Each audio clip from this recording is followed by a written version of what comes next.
E hoje eu quero refletir sobre a nossa rotina espiritual irá definir a nossa fidelidade. Aquilo que fazemos mediante o nosso dia, a forma que lidamos mediante a nossa vida diariamente, vai definir se seremos fiéis ao Senhor ou não. Existe uma máxima hoje no mundo gospel que já é uma realidade entre os católicos, que existem os católicos praticantes e os católicos não praticantes. Isso já é uma realidade há muitos anos. Então, o cara é católico, ele diz que é católico na hora do IBGE, mas ele vive uma vida completamente ao contrário do que aquilo que é pregado na paróquia, que ele vai uma vez ou outra. Só que essa realidade, ela invadiu as igrejas cristãs protestantes nos últimos anos. Então, além de católicos não protestantes, não praticantes, nós chegamos à realidade do cristão protestante, mas não praticante. Ou seja, eu digo que eu sou cristão na bio do Instagram ou na minha rotina matinal, eu leio o Café com Deus Pai lá e faço essas questões todas, ouço músicas que falam de Deus, porém, eu não tenho uma vida que condiz com a Bíblia Sagrada. Essa é uma realidade terrível dos dias atuais. É uma realidade que tem permeado nossas igrejas e nós temos muitos lugares onde as pessoas dizem: eu sou cristão, porém a vida dele não resume a sua cristandade. Blogueiros, influenciadores digitais que dizem que são cristãos, porém vivem vivendo uma vida que não condiz. Se batizam num dia e no outro dia estão vivendo a mesma vida que tinham antes. Ou dizem que nasceram no lar cristão e vivem uma vida que não condiz com o que a Bíblia diz. E o porquê isso? Porque eles não têm uma rotina espiritual e por não terem uma rotina espiritual, a fidelidade deles está sempre comprometida. Aumenta um pouquinho meu retorno, por favor, Diego. E para isso nós vamos ler 2 Timóteo capítulo 2, versículo 15. Que diz assim: procura-te apresentar-se a Deus aprovado, como obreiro que não tem de que se envergonhar e que maneja bem a palavra da verdade. Vamos orar. Deus, nós louvamos ao Senhor pela tua palavra. Nós estamos prontos e o nosso coração, Pai, está aberto para recebê-la. Que o Senhor possa falar em nossas vidas essa noite e que nós possamos sair deste lugar transformados pelo teu amor e a tua graça. Que nós não possamos sair como entramos, mas possamos sair totalmente mudados deste lugar, em nome de Jesus. Amém. E por que eu escolhi esse texto para falar sobre essa verdade? Porque Timóteo era um pastor jovem que estava na igreja de Éfeso, trabalhando para que o evangelho pudesse ser fortalecido. Ele era um pastor que Paulo já tinha disciplinado, um pastor que Paulo já tinha ensinado o que deveria ser feito e o que não deveria ser feito. E após assumir essa igreja, após assumir esse lugar, após começar a pregar o evangelho, Paulo vem dizendo a ele como ele deveria se comportar e como a igreja de Éfeso deveria se comportar. E dentro dessas muitas falas de Paulo, porque Paulo já estava no final da sua vida, tanto é que no capítulo 5 de Timóteo ele escreve uma despedida. Já estou sendo derramado como uma oferta de libido. Ele diz: a minha caminhada está chegando ao fim. Eu já não sei mais quantos dias eu vou viver.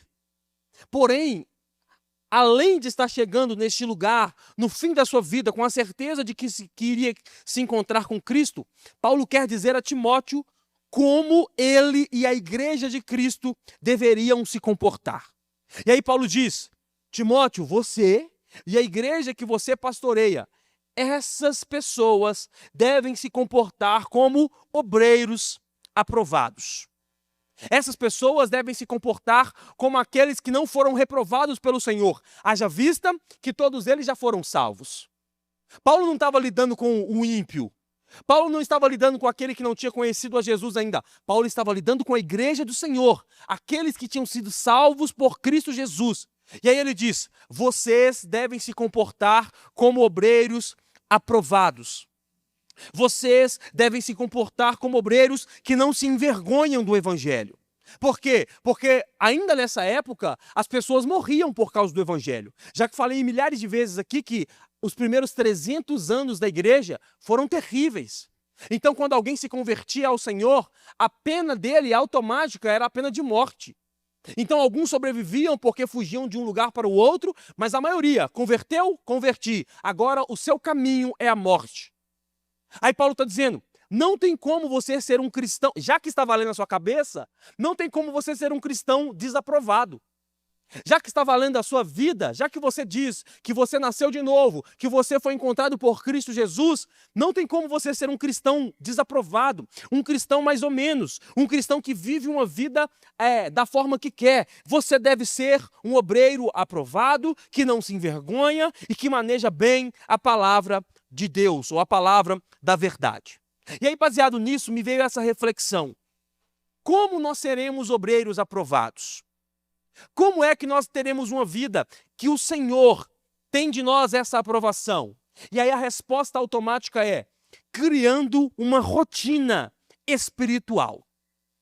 A única forma de nós vivermos uma vida como obreiros aprovados, que não se envergonham do evangelho, é criando uma rotina espiritual. O que é uma rotina? Uma rotina é um caminho, normalmente, um caminho utilizado normalmente, um itinerário habitual ou alguma coisa rotineira. Ou seja, eu saio do meu trabalho todo dia e eu escovo os dentes, eu saio para o meu trabalho, escovo os dentes, tomo meu café e depois eu pego um ônibus tal e aí eu chego no meu trabalho eu faço isso, dá 6 horas, eu bato o ponto, volto para casa e aí eu chego em casa, faço a janta, faço isso e depois eu vou dormir.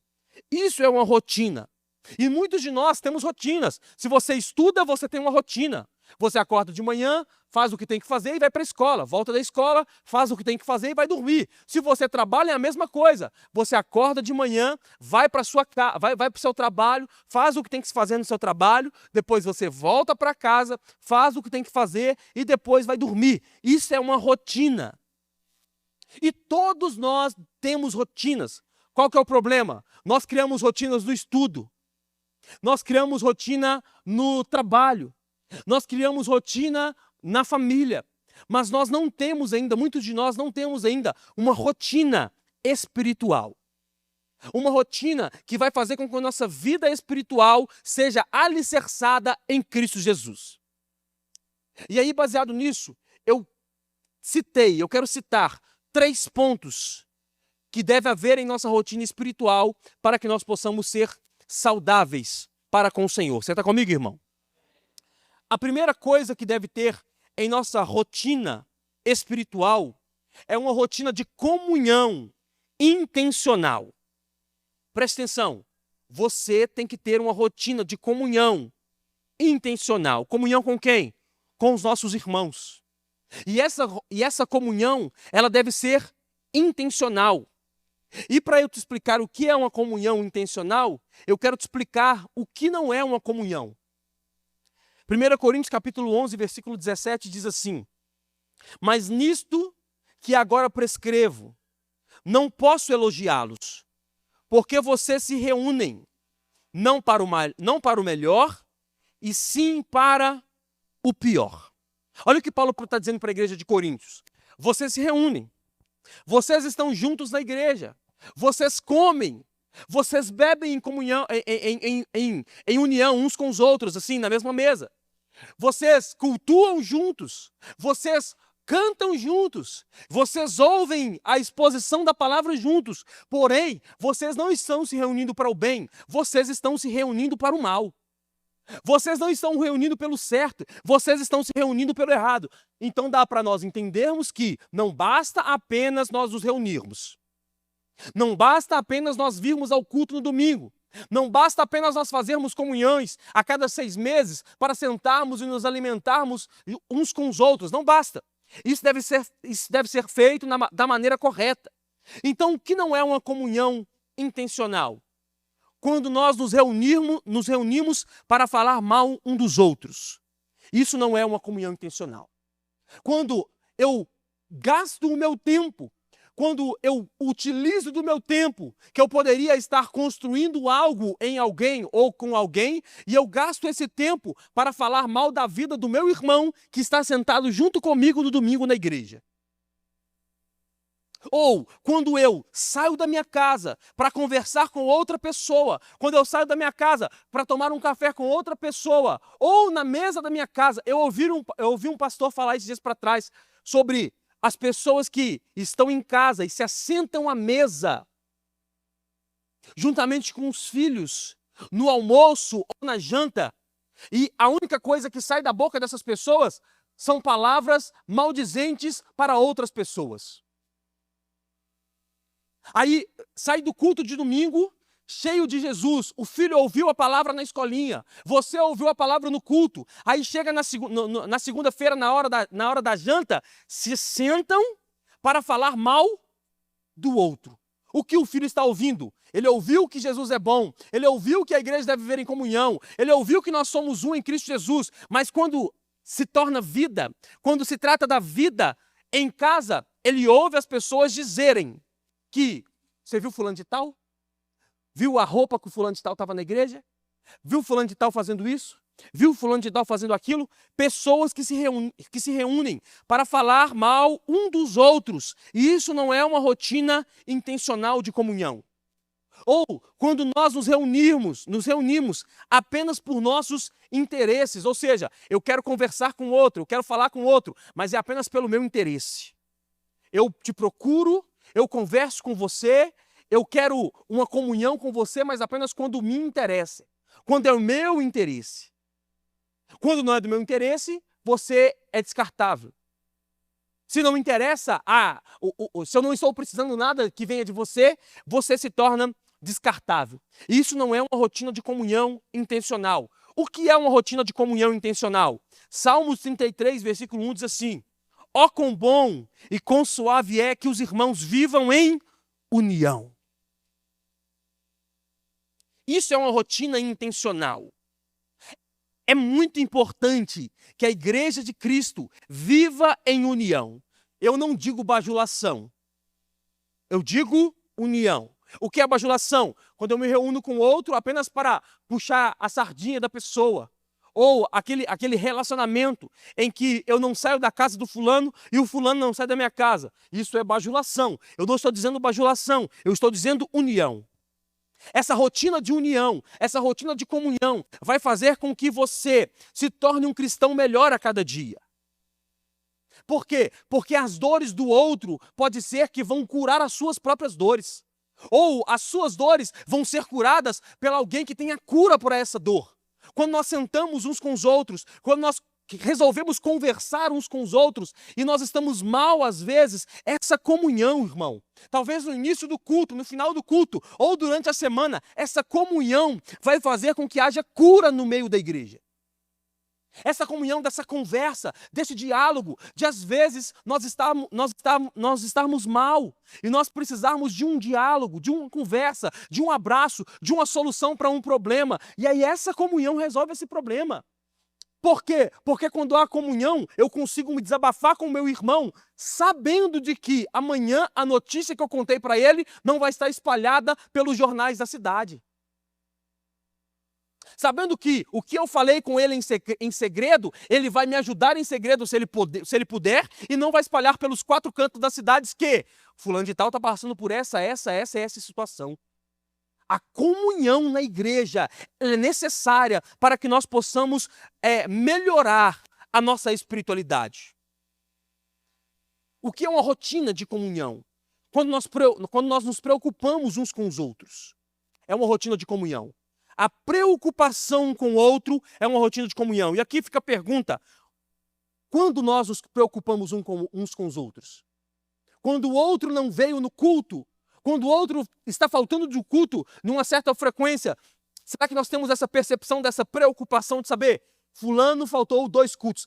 Eu ouvi um pastor falar alguma coisa alguns anos atrás, na verdade. Ele disse, alguém que faltou do culto no domingo sem uma justificativa plausível, ele já começou a se afastar da igreja. Por quê? Tratando-se de casa de paz agora, nós temos culto só no domingo. Se uma pessoa não vier no culto sem um motivo plausível em um domingo, ela ficou 15 dias sem vir no culto. Por que não veio, irmão? Ah, não sei. Essa pessoa pode estar se desanimando. Essa pessoa pode estar passando por situações. E essas situações pode ser que estão deixando ela num lugar em que a igreja e outros locais não é um local mais confortável para essa pessoa estar. Então, a comunhão, a rotina de comunhão faz com que nós nos preocupemos uns com os outros. Pegar o telefone na segunda-feira e dizer, irmão, você não foi no culto ontem? Por quê? Aconteceu alguma coisa? Não como uma cobrança, mas aconteceu alguma coisa? Tem alguma coisa que eu posso te ajudar? Preocupação uns com os outros. Outra coisa, oração uns pelos outros. A rotina de comunhão gera oração uns pelos outros. Por quê? Talvez você esteja num momento mal também. Talvez você pode estar num momento em que não está propício para você talvez pedir por ninguém. Mas você nasceu de novo, é filho de Deus. Jesus te resgatou na cruz do Calvário. Você, eu, nós, a única ferramenta que nós temos para buscar pelo outro é a oração. E talvez, porque o outro está passando por um momento difícil, ele não consegue orar com fé, talvez Deus pode te usar como resposta de oração para a vida dessa pessoa. Já parou para refletir nisso? Porque eu não sei se você já passou por um momento ruim, mas o momento ruim ele tem por primazia te cegar. E aí você não consegue mais orar direito. Aí você não consegue mais buscar ao Senhor como deve buscar. Você não consegue ter a percepção da oração. E talvez mesmo em meio a uma resposta de oração, você não tem percepção de que se Deus respondeu ou se Deus não te respondeu. Se você tiver uma pessoa para orar, ou se você for uma pessoa que ora pelo outro, e se Deus quiser te usar para ser a resposta da oração dessa pessoa, você está disposto? Assim, Deus, fulano de tal está passando pelo momento mal e eu quero orar ao Senhor, pedindo ao Senhor para que o Senhor possa trazer a solução. Talvez você não tenha a solução, irmão. Conversei com uma pessoa um tempo atrás, um amigo meu, de muito tempo, e ele passando por situações financeiras, e sabe que eu sou perito em resolver situações financeiras complexas, né? Adquiri essa qualidade. Só que a dele era assim, era coisa de 300 mil reais. Ele disse, meu contrato é 50 mil por mês e está atrasado há 6 meses. Eu não sei o que fazer mais, eu não tenho percepção de valores, é muito dinheiro. E aí atrasou, eu não sei quando que volta, e já estou em 300 mil reais negativo. Aí eu conversando com ele aqui, eu disse, vamos orar. Porque eu estou ali acostumado nos 10, nos 15. Agora 300, irmão, não tem base. É muito dinheiro. Eu disse, nós vamos orar. Talvez seja uma resposta vaga. Talvez seja uma resposta que não tem sentido, mas é 300 mil reais, nós vamos orar? Sim, vamos orar. Por quê? Porque nós não cremos que Deus é o dono do ouro e da prata. Ele não está trabalhando, você está vadiando, você acorda de manhã e fica dormindo? Não, você está correndo atrás do trabalho? Tô. Você tem um contrato? Tenho. E está acontecendo alguma coisa que está travado? Está acontecendo que está travado? Tá. Vamos orar. Porque se Deus é dono do ouro e da prata, e se Deus pode dar solução a nós, por que Ele não pode dar solução a você também? Então pode ser uma resposta vaga, pode parecer uma resposta vaga a oração, mas não é. É a ferramenta mais poderosa que um servo de Deus pode ter. É a ferramenta que pode mover céus e terra. Um contato pode resolver um problema. Um contato que você tem no telefone pode ser que você ligue e pode resolver um problema. Mas a oração move o coração daquele que pode resolver todas as situações. Então talvez a oração uns pelos outros vai fazer com que essa rotina possa ficar mais instável, possa ficar mais estável. A rotina espiritual possa melhorar com o Senhor. Então nós devemos orar uns pelos outros. Outra coisa, nós devemos entender os momentos uns dos outros e respeitar esses momentos. Porque nem todo mundo vai estar bem o tempo todo. Vai estar bem o tempo todo. Nem todo mundo vai estar rejubilante o tempo todo. As pessoas passam por momentos difíceis. Nós devemos respeitar esses momentos difíceis. Porém, nós não devemos abandonar nos momentos difíceis. Nós devemos respeitar os momentos difíceis das pessoas. E talvez a pessoa no momento difícil, ela não quer conversar. Ela não quer falar tudo bem. Nós não devemos extrapolar o limite da pessoa. Mas nós também não devemos abandonar essas pessoas. Por quê? Talvez seja um momento difícil. Mas momentos difíceis vêm e vão. E o que vai contar no momento difícil é quem estava quando aquela pessoa estava passando por aquela situação. No momento mau, eu precisei de uma oração e fulano de tal estava lá.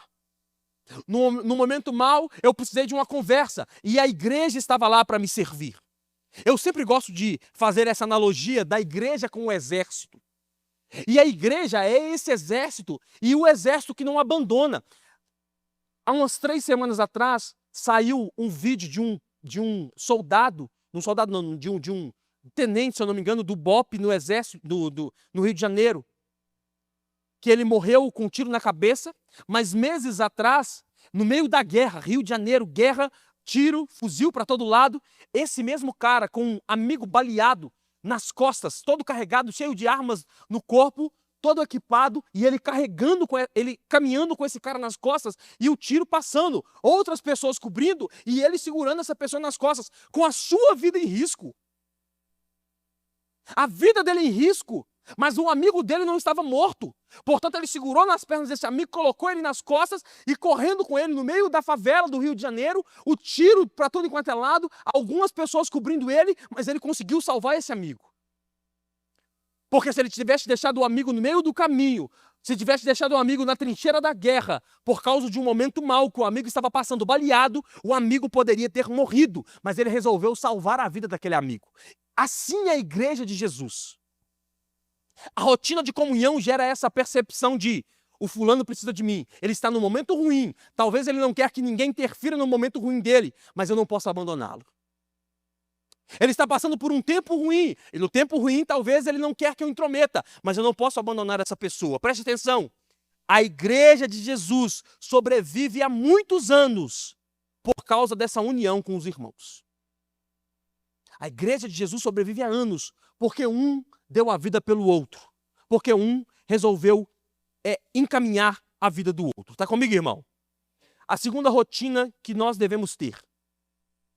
Rotina de oração.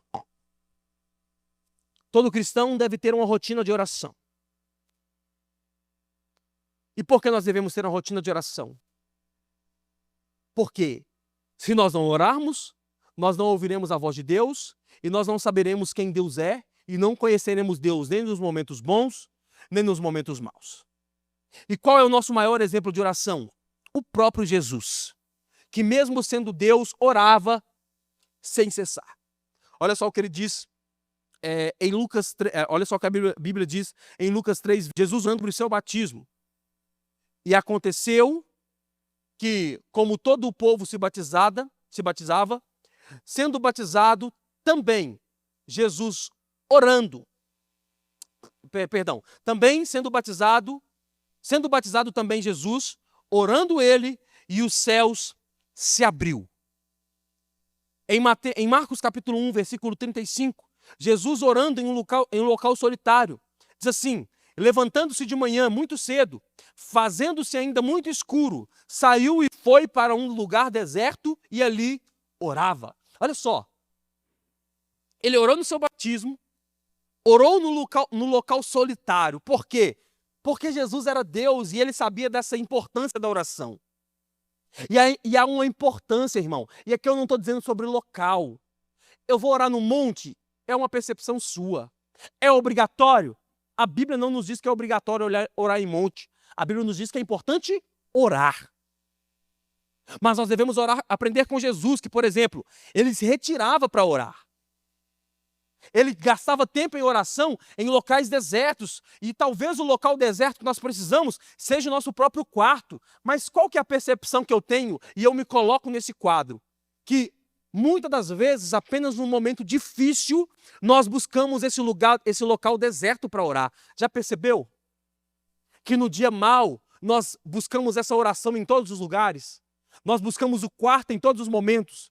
No dia mau nós dizemos, meu Deus, nada dá certo, as coisas não florescem, parece que as coisas não vão andar. Eu vou procurar um local para eu orar.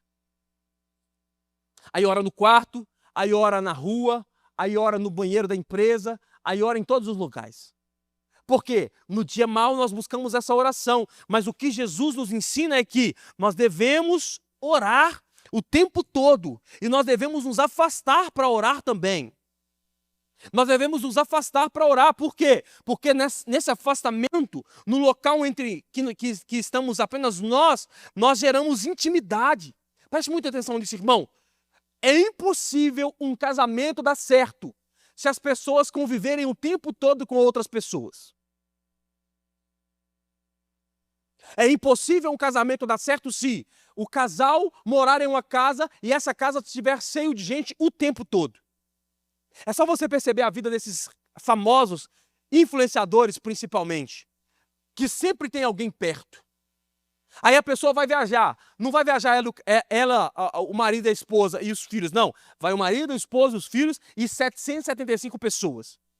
Aí tá em casa fazendo vídeo da casa. Tá essa pessoa, o casal e mais 800 pessoas em casa todos os dias. Tinha um casal recente, que se separou recente, que eu falava com a Luana quando eu via vídeo. Casamento de fachada. Por quê? Não conseguem ficar sozinhos. Casamento de fachada. Porque sempre tem que ter alguém perto. Eles não conseguem, tem dinheiro com força. Tem dinheiro que não dá para contar, é muito tempo para demorar para contar, e ainda você vai gastar uma vida e meia para contar o dinheiro todo, mas não consegue ficar sozinho.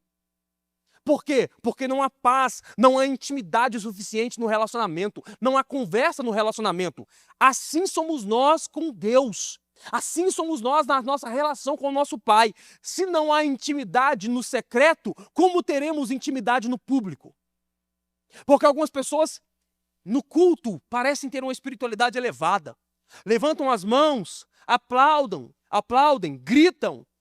Em algumas igrejas que são mais, uma linhagem mais pentecostal, as pessoas rodam, giram, quebram cadeira. Mas quando vão para a vida, não há intimidade. É uma falsa espiritualidade, é uma falsa intimidade. É como o casal que não tem intimidade na sua casa, não consegue jantar juntos, mas quando estão em público, querem passar a impressão que são um casal perfeito. Eles não têm intimidade na sua casa, mas estão em público, pegam na mão, dizem que amam, mas no secreto não tem intimidade alguma. Se nós não tivermos uma rotina de oração, a nossa vida vai se tornar superficial.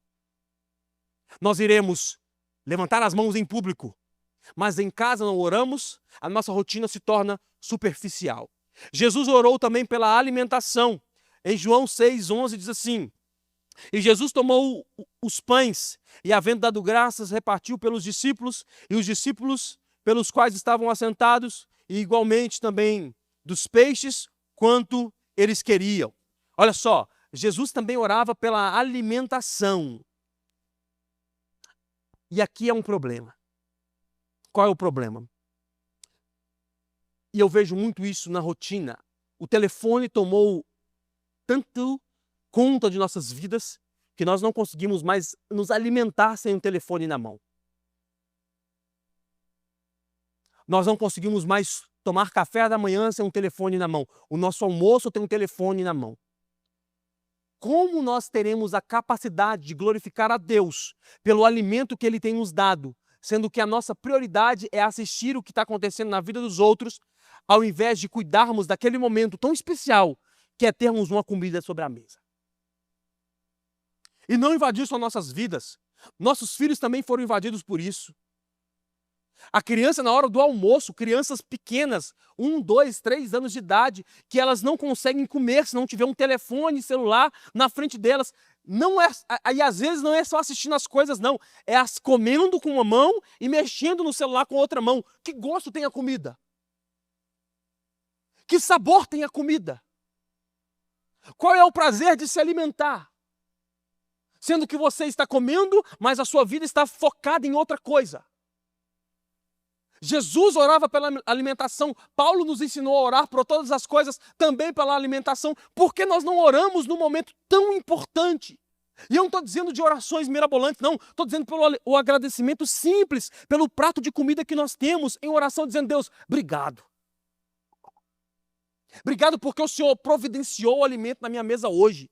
Obrigado porque o Senhor providenciou a comida e hoje eu tenho com que me alimentar, graças ao Senhor. Nós devemos, preste muita atenção, isso aqui é um conselho, exclua o celular da sua vida na hora das refeições. Vai comer, vai almoçar na casa, senta-se na mesa. Quando se senta na mesa, normalmente é no sofá, cada um num canto, com o prato na mão e o celular em outra mão. Qual é a rotina criada de oração, de entendimento? Parece ser pouco, mas essa rotina é criada dia após dia. É uma rotina que vai nos ensinar como é que nós devemos orar ao Senhor. Talvez você não consiga orar muito, mas esse momento deve ser crucial para que você busque o Senhor, dizendo: Deus, obrigado pelo alimento. Obrigado pelo café da manhã. Obrigado pela janta. Obrigado, preste atenção. Eu estava pregando em outra igreja, ontem eu disse sobre isso. Sobre nós orar. Ó, barata matar. Nós orar. Debaixo dessa mochila, Lucas. Pronto, resolvemos. Sobre nós orarmos. Nós orávamos por coisas que nós não tínhamos. Preste atenção nisso, olha só, olha essa reflexão. Há muitos anos atrás, nós orávamos por coisas que não tínhamos. E hoje, nós não conseguimos agradecer por aquilo que temos. Nós orávamos pedindo a Deus: Deus, me dá uma família. Aí Deus dá uma família, hoje nós não conseguimos agradecer a Deus pela família que nos deu. Deus, eu preciso de uma casa. Aí Deus te dá uma casa, que seja de aluguel, mas Ele está te dando condição de pagar esse aluguel. Nós não conseguimos agradecer pela casa que nós temos. Aí nós oramos pedindo: Deus, eu preciso de um carro. Deus dá um carro e nós não temos a capacidade de orar agradecendo a Deus pelo carro que Ele nos deu. Eu me lembro quando eu morava ainda na casa da minha sogra. Morei durante 3 anos de favor. E aí eu lembro que no meu quarto tinha um basculante, uma janelinha pequenininha. E para onde eu olhava, e na cozinha tinha uma janela um pouco maior, que dava para uma sacada, para uma cobertura de um prédio. E por estar morando de favor naquele tempo, a minha percepção é que eu estava preso naquele lugar. Não no local, mas na mente. Dizendo: meu Deus, eu preciso dessa liberdade, eu preciso desse local, dessa libertação. Sair deste lugar, dessa prisão de mente, e eu preciso sair deste local físico. Porque se eu sair desse local físico, eu sei que as coisas vão começar a andar. Assim como Abraão, se tivesse continuado lá em Ur dos Caldeus, Deus não tinha feito nada na vida dele. Essa percepção de sair do local físico também faz a diferença.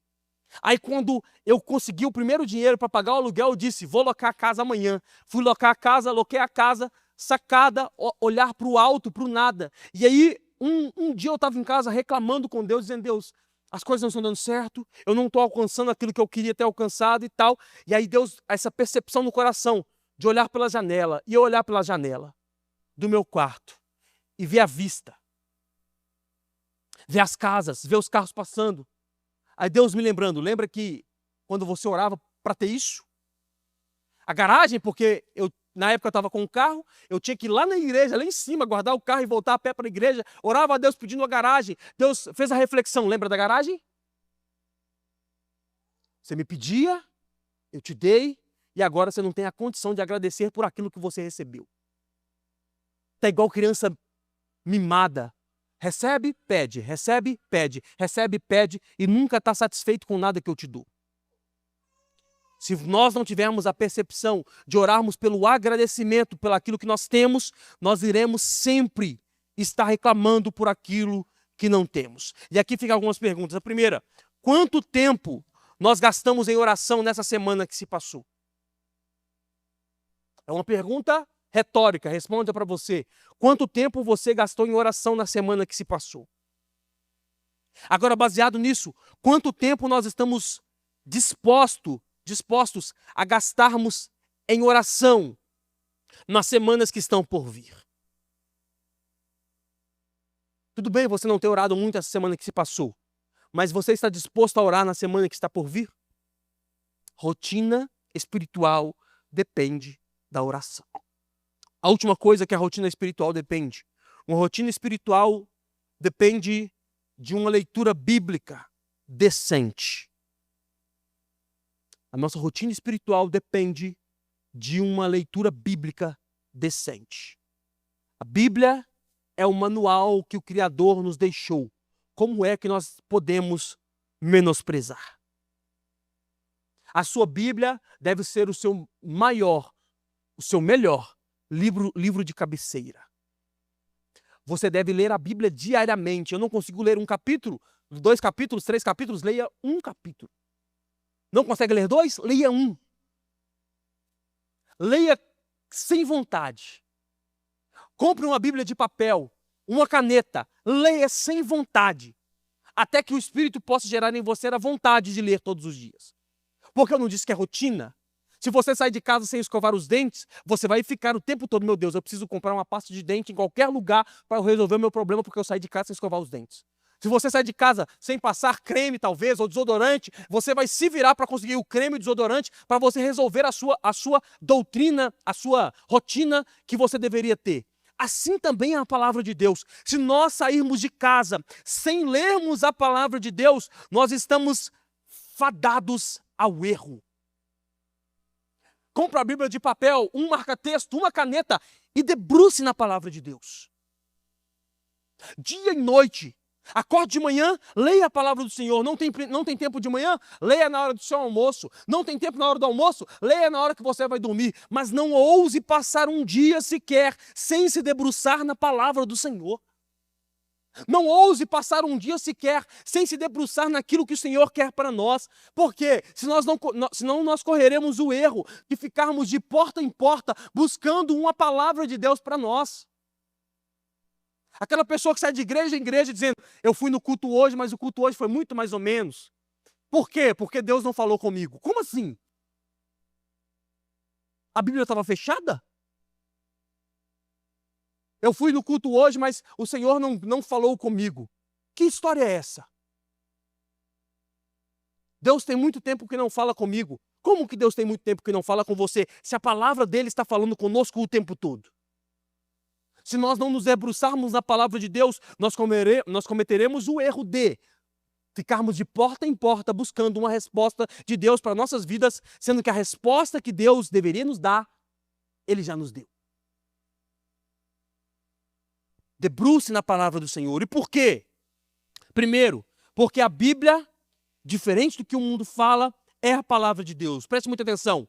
A Bíblia é a palavra de Deus. Como eu sei disso? 2 Timóteo capítulo 3, versículo 16 diz assim: toda a escritura é inspirada por Deus e útil para o ensino, repreensão, para a correção, para a instrução, para que o homem de Deus seja apto e plenamente preparado para toda boa obra. Ou seja, a Bíblia é, de capa a capa, a palavra de Deus que Deus deixou para nós.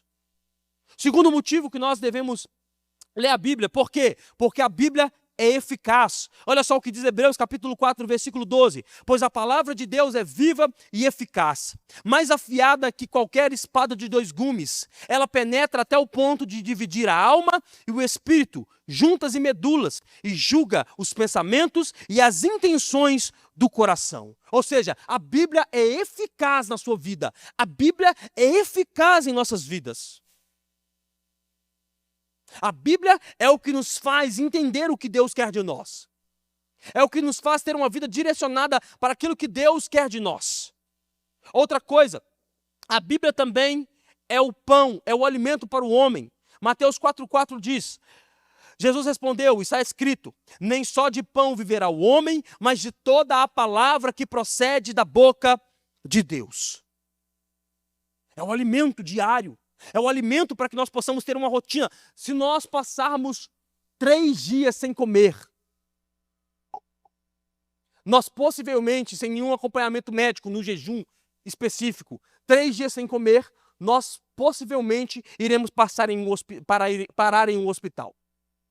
Possivelmente, sem um acompanhamento médico para um jejum específico, você 3 dias sem comer, você para em um hospital. como é que nós ousamos ficar 3 dias sem ler a palavra de Deus? Como é que nós ousamos ficar 3 dias sem nos debruçar na palavra de Deus? Algumas pessoas trazem a Bíblia no domingo, chegam em casa, tem um cantinho da Bíblia, onde colocam a Bíblia, e essa Bíblia vai ser revisitada só no próximo domingo. Quando lembra, meu Deus, é culto, né? Cadê a minha Bíblia? Nós não devemos ser assim. Por quê? Porque a Bíblia é a palavra de Deus, é o pão que nos alimenta diariamente. A oração deve fazer, a leitura da palavra deve fazer parte da rotina espiritual de todo filho de Deus. E eu quero concluir dizendo que a rotina espiritual vai definir a sua vida. A forma que você ora, a forma que você tem comunhão com os irmãos e a forma que você lê a sua Bíblia vai definir como será a sua Bíblia. Assim como nós não conseguimos passar um dia sem escovar os dentes, sem fazer higiene pessoal, nós não devemos passar um dia sequer sem executarmos essa rotina espiritual. Aí você diz às vezes, eu não consigo.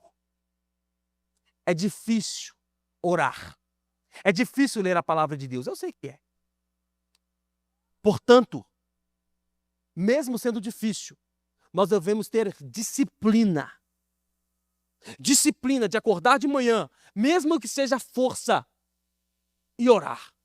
Mesmo que seja força, e ler a palavra de Deus. E mesmo que seja força, ter comunhão com nossos irmãos. Eu vi um dia desses para trás um vídeo, alguém compartilhou comigo um vídeo de um cara dizendo assim, não consegue orar não? Nem consegue ler Bíblia não? Vamos fazer o seguinte, você vai colocar o seu celular para despertar no horário lá 6 horas da manhã, 7 horas da manhã, mas você não vai colocar do lado da sua cabeceira não, vai colocar debaixo da cama.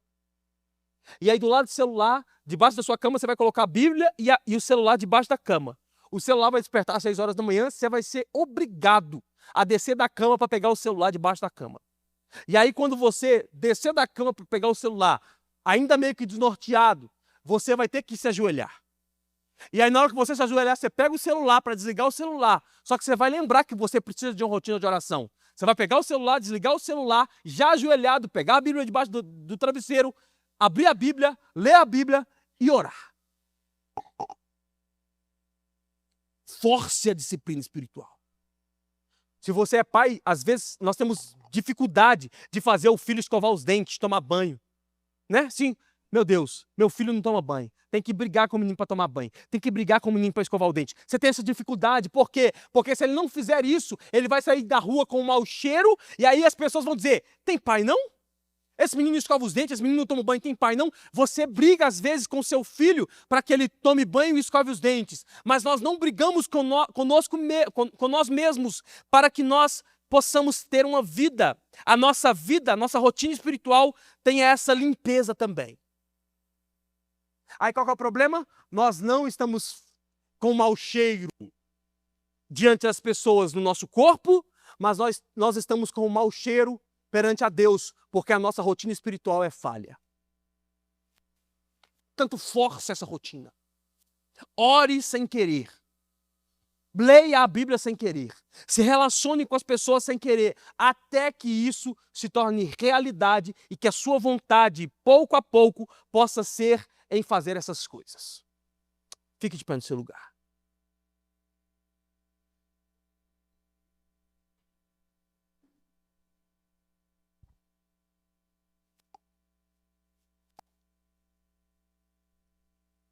Crie uma rotina espiritual. Tenha essa percepção. Crie essa rotina espiritual.